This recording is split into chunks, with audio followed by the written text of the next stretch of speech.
প্রিয় বন্ধুগণ, আসসালামু আলাইকুম। আমরা আপনাদের একটা মরিচের জমিতে নিয়ে এসেছি। যে মালচিং পদ্ধতিতে মরিচ চাষ করলে আসলে মরিচের কি অবস্থা হয়, যেই পরিমাণ তাপ প্রবাহ চলছে এবং ঘন বৃষ্টি। প্রিয় বন্ধুগণ, যারা মরিচ চাষ করেছেন বা আহ, করতেছেন তাদের উদ্দেশ্যে বলবো, দেখেন এই পরিমাণ ঘন বৃষ্টিতে মালচিং দিয়ে চাষ করার পরেও এরকম গাছগুলো টিকে আছে। এই ফলনের দিকটা দেখেন, মোটামুটি খারাপ ধরেনি। এটা কিন্তু ফল একবার হারভেস্ট হয়েছে, হারভেস্টের পরেও দেখেন প্রচুর পরিমাণের ফল আছে গাছে। আবারও হারভেস্টের সময় চলে এসেছে এবং এই কৃষক ভাইকে বলবো আমি ভাগ্যবান কৃষক। আজ থেকে 10 দিন আগেও মরিচের দাম ছিল বাজারে মাত্র 40 টাকা, 30 টাকা কেজি, 20 টাকা কেজি, 30 টাকা কেজি, 40 টাকা কেজি, 50 টাকা কেজি। আজকে বাজারে গিয়ে শুনলাম যে মরিচের বাজার প্রায় 80 টাকা, 100 টাকা কেজি। এক ভাই আমাকে বললো যে ভাই, আমি 250 গ্রাম মরিচ কিনেছি 30 টাকা দিয়ে, তার মানে 120 টাকা কেজি। 100 টাকা কেজিও যদি মরিচ বিক্রি করা যায়, চাষি ভাইদেরকে বলবো যারা মরিচ চাষি আছেন, 100 টাকা কেজি বিক্রি করা মানে এটাতে কোনো লস নেই, মোটামুটি প্রফিটেবল। 50 টাকা কেজি বিক্রি করলেও লস হয় না, লাভ হয়। হ্যাঁ, 20 টাকা, 25 টাকা, 30 টাকা কেজি যদি মরিচের দাম থাকে, সেই ক্ষেত্রে আমি বলবো যে ওটা লস। কারণ 1 কেজি মরিচ উঠাইতেও লেবারকে দিতে হয় মিনিমাম 10 থেকে 15 টাকা। তাহলে আমি 15 টাকা দিয়ে 1 কেজি মরিচ উঠালাম, এই গাছের পরিচর্যা করলাম, মালচিং দিলাম, চাষাবাস করলাম, চারা কিনে লাগানোর পর যদি 15 টাকা, 20 টাকা কেজি মরিচ বিক্রি করতে হয়, তাহলে এটা না করাই ভালো। হ্যাঁ প্রিয় বন্ধুগণ, এখন আমরা সনাতন পদ্ধতি ছেড়ে যখন আধুনিক পদ্ধতিতে আসছি, তখন মরিচে আমাদের প্রফিট দিচ্ছে কখন? মরিচটা দীর্ঘদিন ফল দিচ্ছে, প্রায় 5 মাস 6 মাস পর্যন্ত ফল দিতেছে। আগে সনাতন পদ্ধতিতে যখন আমরা চাষাবাস করতাম, মরিচ একবার বা দুইবার, সর্বোচ্চ হলে 3বার মরিচ উঠানো যেত, তারপরে গাছ মরে যেত। 2 মাস 3 মাস ফল দেওয়ার পরে গাছ শেষ। আর এখন মানে আপনার ফল দেওয়া শুরু হয়, গাছের বয়স প্রায় 2 মাস, তারপরে 5-6 মাস পর্যন্ত ফল দিতে থাকে। এই জন্য মরিচে এখন আর লস হওয়ার সম্ভাবনা নেই। 5-6 মাসের ভিতরে মরিচের দাম ওঠানামা করবেই। এটা সবজির বাজারে ওঠানামা করবেই। দেখা যায় যে দীর্ঘ সময়, হয়তো 2 মাস 3 মাস দেখা যায় মরিচের দাম কম, তারপরে গিয়ে কিন্তু একটা সময় দেখা যায় যে 1.5 মাস 2 মাস 3 মাস আবার দাম বেশি থাকে।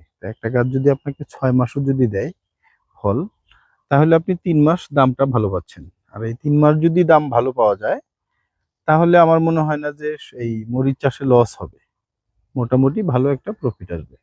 যেমন গত বছর এক ভাই, আমার এক পরিচিত চাষি ভাই, উনি 12 শতক জমির থেকে 1,60,000 টাকার মরিচ উনি বিক্রি করেছে।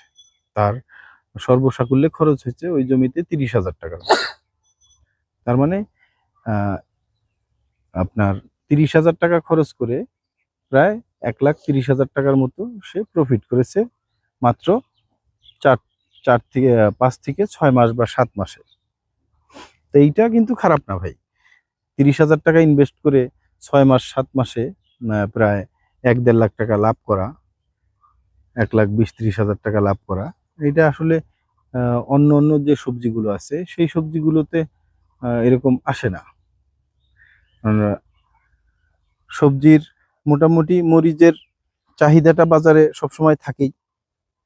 হ্যাঁ, যখন দেখা যায় যে ঘন বৃষ্টি, 15 দিন 20 দিন 30 দিন বৃষ্টি হচ্ছে, ওই সময় মরিচ মারা যায়। মরিচ গাছ যদি মারা যায়, গাছ না থাকলে ফল পাবে কোথায়?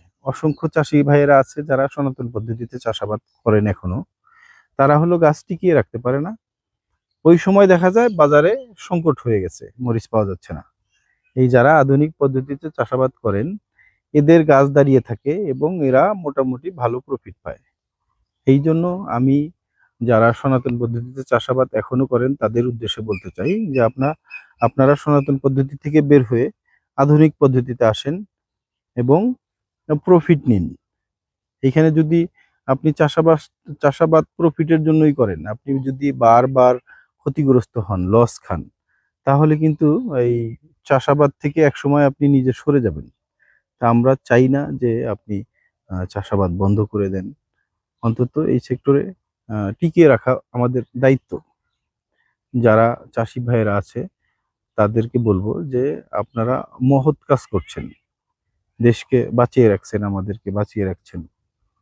আপনারা যদি চাষাবাদ বন্ধ করে দেন, দেখা যাবে যে আমরা একসময় খাবার পাবো না, খাবার বাহিরে থেকে ইম্পোর্ট করতে হবে।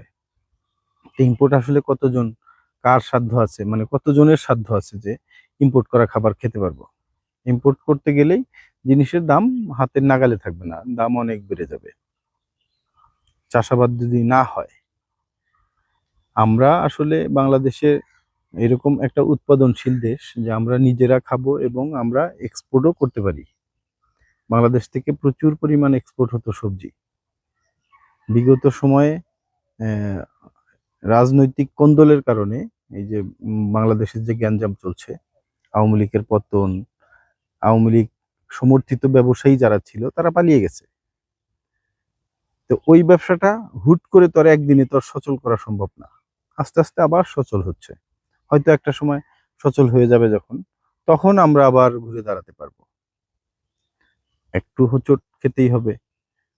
যেই আহ, বিপ্লব আমাদের সামনে ঘটে গেল, আমরা দেখলাম এর আগে এরশাদ বিরোধী আন্দোলনে হয়েছে, ৭১ আন্দোলন হয়েছে। আন্দোলনের পরে দেশ থমকে থাকবে কিছুদিন, এটাই স্বাভাবিক। আমরা আবার ঘুরে দাঁড়াবো। চাষি ভাইদেরকেও আমরা বলি যে আপনারা সনাতন পদ্ধতি বন্ধ করে দিয়ে আধুনিক পদ্ধতিতে আসেন। আমাদের যে চাহিদা আছে, খাবারের চাহিদা, সেটা আপনারা পূরণ করেন আশা করি, এবং পূরণ করতে পারবেন। তবে আমাদের একটু অ্যাক্টিভ হতে হবে। অ্যাক্টিভ থাকলেই হয়তো আমরা সামনে বুঝতে পারবো যে কি করলে কি হবে, কোনটা করা আমাদের উচিত। প্রয়োজনে আমরা ট্রেনিং নেব। যারা এই আধুনিক পদ্ধতির চাষাবাদ জানি না, তাদের উদ্দেশ্যে বলবো যে আমরা প্রয়োজনে 1 দিন 2 দিন 3 দিনের ট্রেনিং করব। ট্রেনিং করে তারপরে চাষাবাদে নামবো। তাহলে আর আমাদের লস করার সম্ভাবনা থাকবে না। তো প্রিয় বন্ধুগণ, অনেক কথা বললাম। ভালো থাকবেন, সুস্থ থাকবেন। দেখা হবে অন্য কোনো ভিডিওতে, অন্য কোনো আলোচনায়।